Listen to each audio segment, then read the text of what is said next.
17 मई साल 1498 ईस्वी को वर्तमान केरल राज्य के कालीकट तट पर समुद्र के रास्ते कुछ नाविकों ने कदम रखा, जिसके बाद मानो हमारे देश भारत की तकदीर ही बदल गई और इसकी कहानी कुछ अलग ढंग से ही लिखी जाने लगी। दोस्तों, ये वो दिन था जब यूरोपियन समुद्री नाविक एवं खोजकर्ता वास्को डी गामा ने भारत की खोज की थी। अब बहुत से लोग सोच रहे होंगे कि भारत का इतिहास तो हजारों साल पुराना है। सदियों से यहाँ पर जनपद, मौर्य साम्राज्य, गुप्ता साम्राज्य और दिल्ली सल्तनत के आदि राजाओं ने यहाँ पर राज किया था। तो फिर कोई कैसे भारत की खोज 1498 ईस्वी में कर सकता है?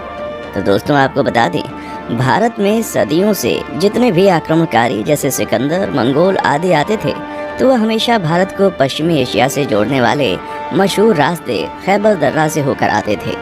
लेकिन 17 मई 1498 को वास्को डी गामा ने समुद्र के रास्ते यूरोप से भारत के केरल राज्य के कालीकट तक पहुंचकर एक समुद्री रास्ता ढूंढ निकाला था, जिसे ही वास्तव में भारत की खोज माना जाता है। दोस्तों, आपको बता दें, उस समय भारत अपने कृषि उत्पादों के लिए बहुत ही ज़्यादा मशहूर हुआ करता था। विशेषकर मसालों जैसे कि काली मिर्च, इलायची, दालचीनी आदि के लिए बहुत प्रसिद्ध था, जिस कारण उस समय भारत के साथ व्यापार करने के लिए यूरोप तथा अरब के देशों के बीच होड़ लगी रहती थी।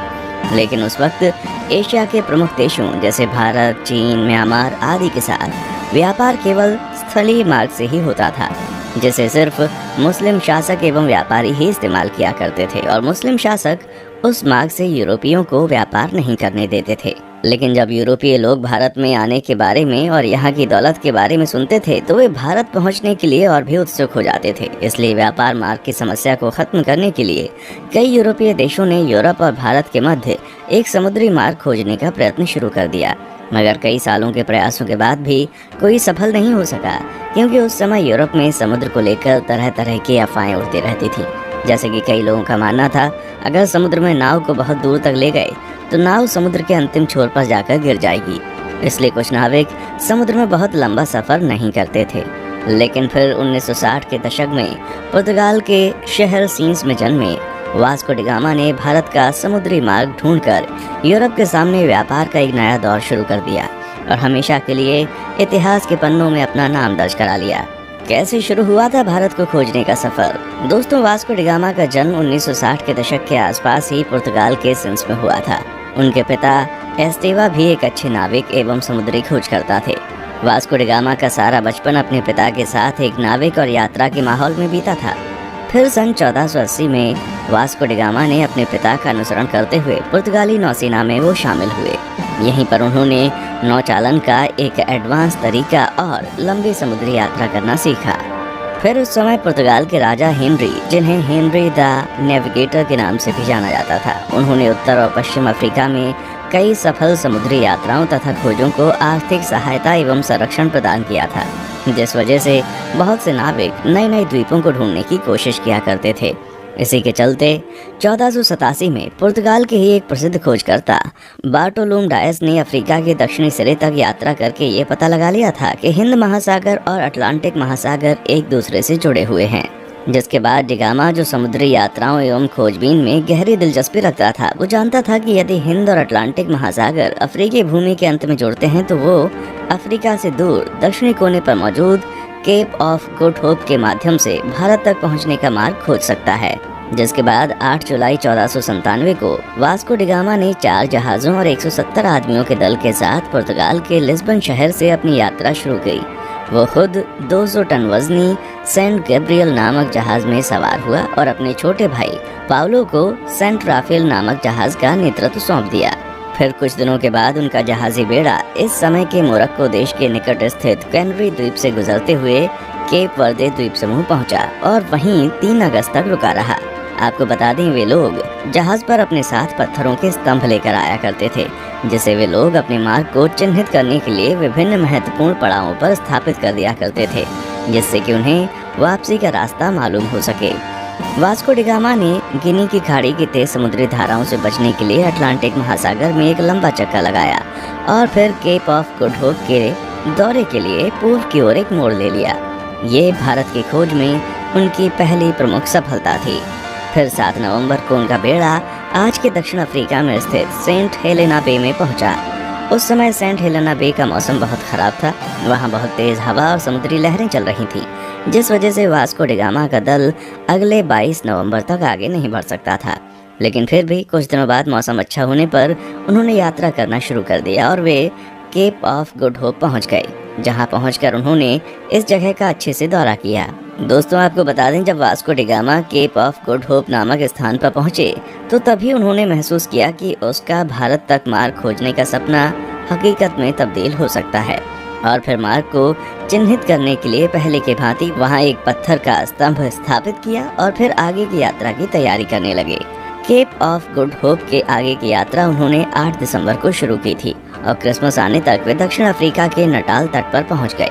अलग अलग नदियों को भीतर और बाहर से पार करते हुए डी गामा का बेड़ा धीरे धीरे मोजाम्बिक की ओर पहुंचना शुरू हुआ। इस बीच वे लगभग 1 महीने तक कहीं पर रुके और जहाज़ों की मरम्मती का काम किया। फिर 2 मार्च 1498 को डी गामा का बेड़ा मोजाम्बिक द्वीप पर पहुंच गया।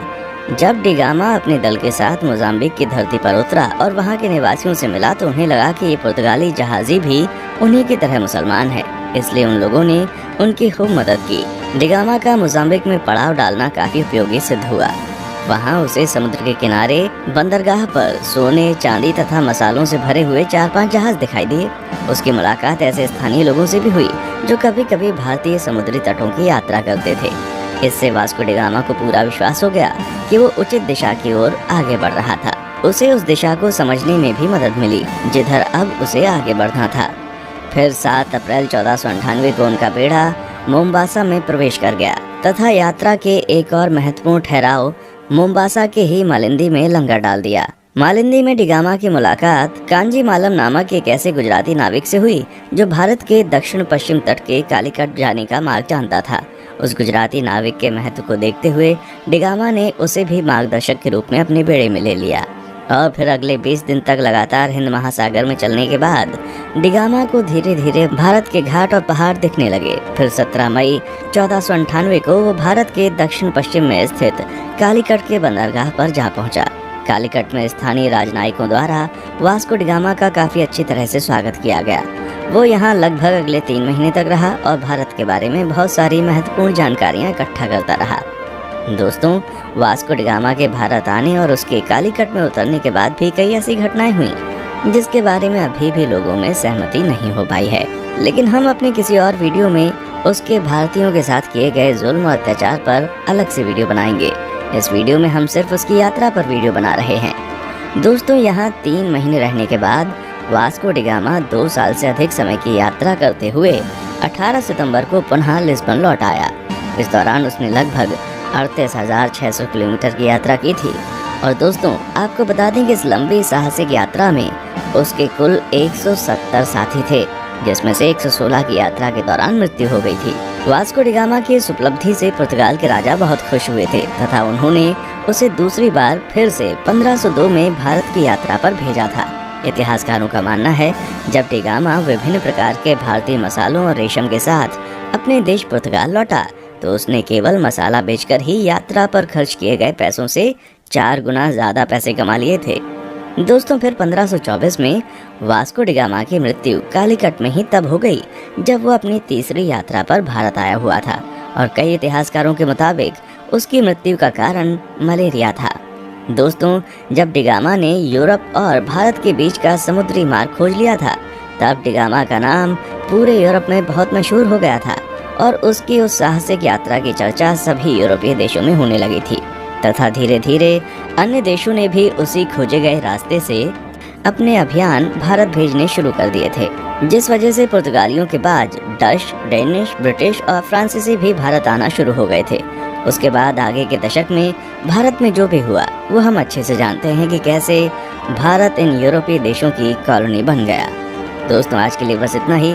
फिर मिलते हैं एक और वीडियो में। तब तक आप हमारे चैनल को लाइक, शेयर और सब्सक्राइब ज़रूर करें और आप किस टॉपिक पर वीडियो चाहते हैं नीचे कमेंट सेक्शन में आकर बताएं। देखने के लिए शुक्रिया।